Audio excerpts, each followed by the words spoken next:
Well, welcome back to our last of the mini lessons in this particular series for abnormal levels of analysis for IB psychology students. This is Learning Outcome 5.10. Discuss the relationship between etiology and therapeutic approaches in relation to one disorder, and that disorder we're going to be discussing is depression. We need to define our term here. This is an actual level 3 essay question because of the command term discuss. And let's go on to the next page. We can look at what we're defining here. The term etiology, we've used it before or earlier lessons in this particular unit. Simply put, it just means the causes of a disorder. In your study guide, it goes on to a more elaborate detail of this. It's often difficult within abnormal psychology. There are no simple explanations of complex psychological disorders. There are biological components that come into play here, as we've talked about earlier. There are social cultural components, and there are cognitive components that come into this. And this is why we, pardon me, this is why we spend so much time teaching you at the very beginning the biological levels of analysis, the cognitive level of analysis, and the social cultural level of analysis. By the time you come to this particular optional section within IB psychology, you should be able to pull together from those three areas of knowledge and be able to work these questions based on the new set of tools that you have at this particular point. So we're looking at etiology. How does this come about? And so the first thing we're going to be looking at here is etiology and therapeutic approaches in major depression. Now, this is not too far afield from what we have been discussing in 5.7, 5.8, and to a lesser degree in 5.9, the eclectic approaches in 5.9. Here we're kind of wrapping it all up. So here we have antidepressant medications interfere with neurotransmission. For example, they interfere with serotonin and dopamine, and this can be seen as an imbalance in the serotonin system. This particular bullet right here is to the heart of what a lot of these drug companies that are out there manufacturing Prozac, Zoloft, and some of the other medications are saying. They're simply saying that it's the serotonin imbalances within the system that occur at the synaptic gap with the neurons that produce depression. So they go on to say this argument is the argument against antidepressant is depressants. The medication is that serotonin system in the brain is complex, and not much is known about the long-term effects. It's true. We don't know a lot about the long-term effects. We're treating, in many ways you could describe it as treating with a Band-Aid, sticking your finger in the dike. There's a bigger problem there. We don't quite understand what is going on with the brain to really be able to seriously and professionally just start willy-nilly prescribing medication just to cure it all.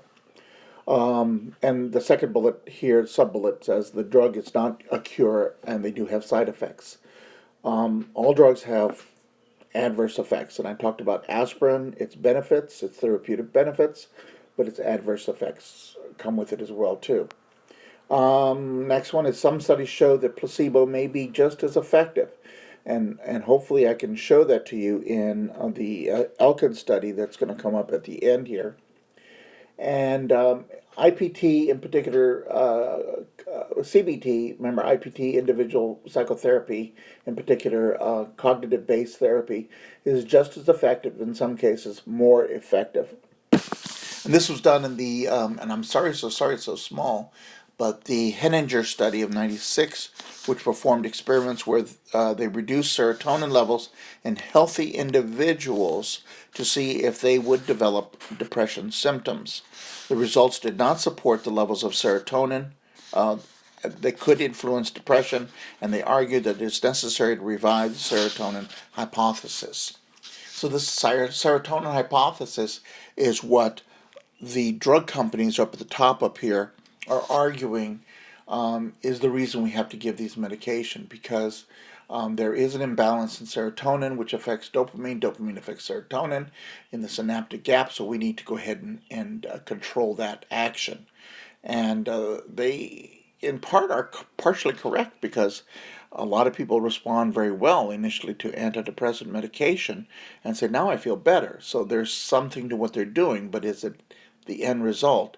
And the Henninger study says, no, there's something more than that. So let's continue on. Here we're looking at the etiology of etiology of the serotonin hypothesis, and continuing on a little bit more in this discussion here. The hypothesis suggests that depression is caused by low levels of serotonin in the brain. This is evident in a study by Copen, in '67, way back in '67. Antidepressants in the form of SSRIs block the reuptake process of serotonin. The result is an increase in the amount of serotonin in the synaptic gap. This results in improvement in mood. Well, if you go back to the Henninger study, when they were trying to reduce the amount of serotonin levels, it really wasn't conclusive to this end. Okay? Prozac, Zoloft, and Paxil. These I do know are clinically SSRIs. Among the most popularly sold SSRIs out there in the market. Now I should caution you, Prozac, Zoloft, and Paxil are brand names. They're brand names for a trade name, and I'm not going to get into how these are discussed, but you can generally refer to them as Prozac, Zoloft, and Paxil. The resulting sales seem to reinforce the hypothesis, but provides examples of backward reasoning. And this was brought out in this particular study by Lacanius and Leo in 2005. The argument here, and I've used aspirin again, it's pretty easy to remember. Aspirin can relieve a headache, but does not prove that low levels of aspirin in the brain cause headaches. Okay? So that's the backward reasoning function here. That, simply put, that just because we don't have a daily dose of aspirin or Tylenol in our brain doesn't mean that lower levels of Tylenol or acetaminophen in the brain cause us to have headaches. And this is important for us to understand. It's this backward reasoning process. And if you can understand a backward reasoning process, you either bring in Tylenol or aspirin to make your argument. You're making a good particular point in this particular question. So let's move on. The last slide is a hand slide because apparently I've forgotten to put another slide in my PowerPoint here for some reason. I guess I got tired and lazy at the end. This is the Elkin study of 1989. This is actually one of the best controlled outcome studies regarding depression. This is one of those studies that I really strongly suggest that you commit to memory in this particular learning outcome. What is particularly good about this study is the sample size. 280 people were used in the sample size. They were randomized. They used essentially just two variables, beside I'm assuming a control variable, no treatment at all. I'd have to take a look at the study again. But they tested the fact that they had certain people that were randomized to one group that we're going to call here the first group, number one, okay? These people received SSRIs, that's the term RX right there, plus they also receive cognitive-based therapy or individual therapy, okay? And that was the first group. Then the second group here, okay, received a placebo, and then they also received cognitive-based therapy, individual therapy. This was done over a 16-week period of time. Then they followed back up with him at 6-week interval, and then again at 18 months. Good follow-up here. Good experimental period. What they found here, down here below, is that there was a 50% reduction in recurrence, okay, of symptoms in the first group, the people that were taking the prescription medication, the SSRIs, and receiving either CBT or IPT therapy, okay?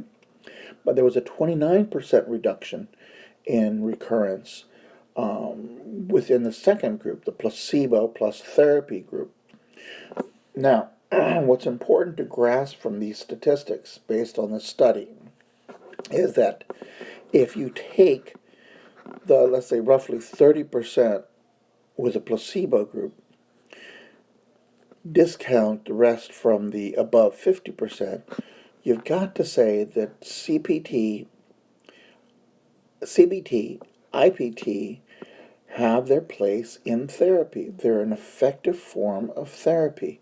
And it really goes to kind of pull away from the serotonin hypothesis, that it is just serotonin and dopamine that are causing the problem with making the symptoms of depression. So you have to be able to sit there and say, to counter the argument, to counter the serotonin hypothesis, Elkins is a solid study to use to support your argument. So remember that. That, ladies and gentlemen, is the very last short mini lesson for abnormal levels of psychology. And please excuse the dog barking in the background. Okay, good luck on your exams. Talk to you soon. Bye-bye.